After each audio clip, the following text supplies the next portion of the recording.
슬픈 전설이 있는 곳이 슬픈 전설? 처음에 이제 개업을 하고 첫 사건이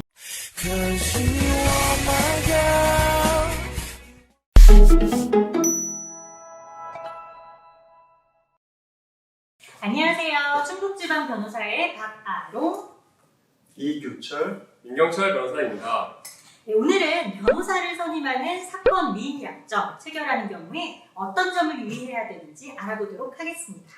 네, 사건 위임 계약은 의뢰인과 변호사 간의 계약으로 의뢰인은 법률 서비스를 받을 수 있는 권리도 있지만 그 착수금이나 성공보수 또는 각종 비용을 지급해야 하는 의무도 발생하기 때문에 당사자인 의뢰인은 변호사와 계약을 체결할 경우에 계약서의 내용을 꼼꼼히 살펴볼 필요가 있습니다.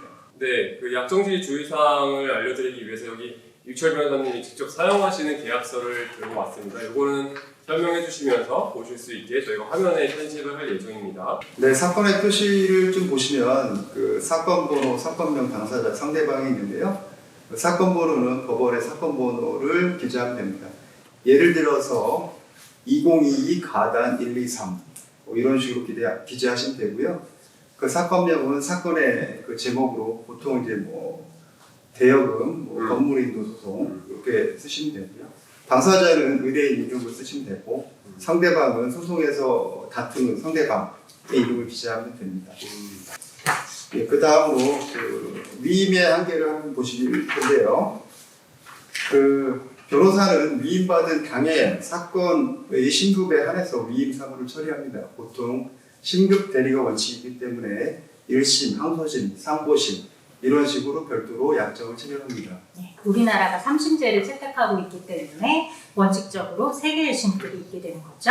임 변호사님, 그러면 만약에 네. 저희가 대여금 소송을 위임한다라고 네. 할 때는 네, 보전 절차로 가압류 가처분할 수도 있고 나중에 승소하고 나서 강제집행도 필요하잖아요. 네. 이것들은 다 별도로 계약을 체결하게 되는 걸까요? 사실 계약을 하는 거기 때문에 당사자들이 정하기 나름인 것 같아요. 그래서 뭐 보전 처분이나 집행 같은 것이 문제가 될 소지가 있을 것 같다, 낌새가 보이면 애초에 한꺼번에 이제 약정을 하면서 좀 한꺼번에 하는 거기 때문에 약간 뭐 할인을 해주기도 하고 뭐 그렇게 하긴 하죠. 네. 예, 다음은 이제 수권법인데요. 그 우리가 약정할 때 예를 들면 뭐 대여금 소송을 약정을 했는데 갑자기 의뢰인이 건물인도 소송 추가해 주십시오. 이런 식으로 하는 경우가 있습니다.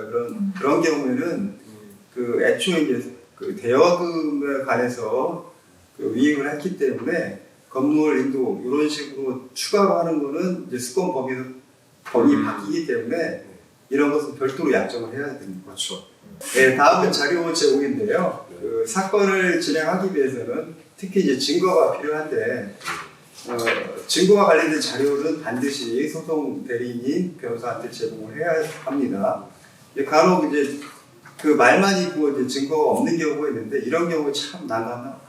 그래서 최소한의 증거는 조금 있는 주장을 저희가 하려고 노력을 하는 편이어서 의뢰인들께서 이제 간혹 섭섭해 하시는 경우도 있으세요. 증거가 없다고 나의 주장을 넣어주지 않느냐라고 하시는데 저희가 필요하다면 이제 하시고자 하시는 말씀은 다 하도록 도와드리지만 다만 이제 그 이야기를 했을 때 그게 해가 되는 경우에는 저희가 네. 말리는 편이고요. 오히려 그런 변호사가 더 나한테 도움이 될 수 있는 변호사인 것 같은 게 판사의 입장에서 제3자의 입장에서 필요하거나 혹은 검증할 부분을 미리 생각해서 의뢰인 이익을 위한 거니까 그런 부분은 좀 오히려 더 좋은 변호사라고 이해해 주시면 좋을 것 같습니다. 그 가끔 뭐 소송 제기할 시점에 증거가 없다고 하더라도 소송 도중에 맞아요. 사실 확인서라든지 네. 그 상대방과 네. 어떤 통화를 해서 이제 녹취를 해서 녹취록을 증거로 제출할 수도 있습니다. 맞아요. 네. 네. 그래서 풍부하게 사건에 관한 사정을 저희에게 알려주시는 것이 가장 중요하겠습니다. 이게 서로 같이 이야기하면서 증거를 발굴할 수도 있으니까요.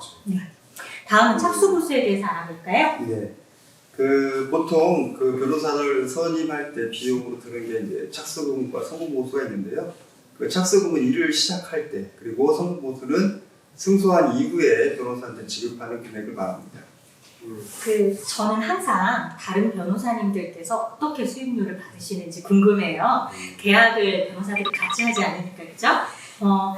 우리 민 변호사님은 민사소송에서 착수금을 어떤 기준으로 받으십니까?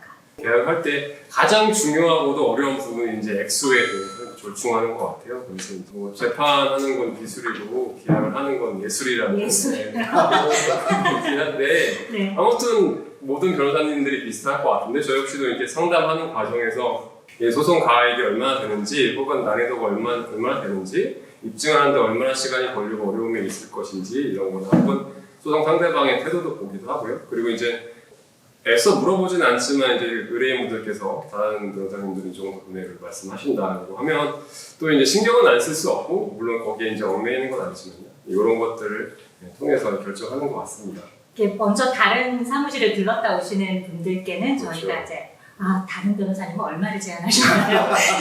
물어보기도 하죠. 그렇죠. 네, 참고로. 네, 네. 맞습니다. 네. 그 아까 소송가액이라고 말씀을 하셨는데 이제 네. 저희가 소가라는 단어를 쓰는데요. 이 소가라는 것이 예를 들어서 대여금이라면 이제 돌려받고자 하는 돈, 그러니까 소송 목적이 되는 것인데요. 그 소가에 따라서 대법원 규칙으로 소송 비용을 이제 이름 정해놓는 게 있어서 저희가 그것을 기준으로 착수금을 정하는 경우도 있는데요. 좀 말씀해 주시죠. 네, 그 소가에 따른 변호사 산정에 관한 대법원 규칙이 있는데요. 그 보통 이제 300만 원까지는 30만 원이고요. 2천만 원까지는 10%, 그리고 5천만 원까지는 440만 원, 1억 원은 740만 원 정도가 되고요. 이 부분은 이제 대법원 규칙으로 정해져 있으니까 혹시라도 검색을 해보시면 알 수 있습니다.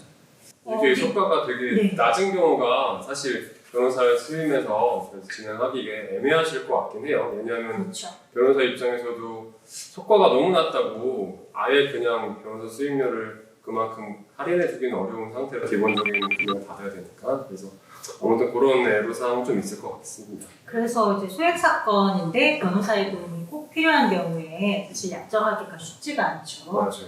네. 우리 민 변호사님 그러면 척수금을 어떤 네. 방법으로 받으세요? 뭐 작수금 받는 거는 저 뭐 계좌 이체로 받고 혹은 이제 의뢰인분들이 원하시면은 뭐 카드 결제도 당연히 되죠. 그 민 변호사님은 본인이 좀 그 비싼 변호사 하신 거예요? 좀 어떠신가요? 열심히 노력하는 변호사이자 그 노력만큼 비용을 충분히 받는 변호사라고 생각합니다. 어떠신가요? 네.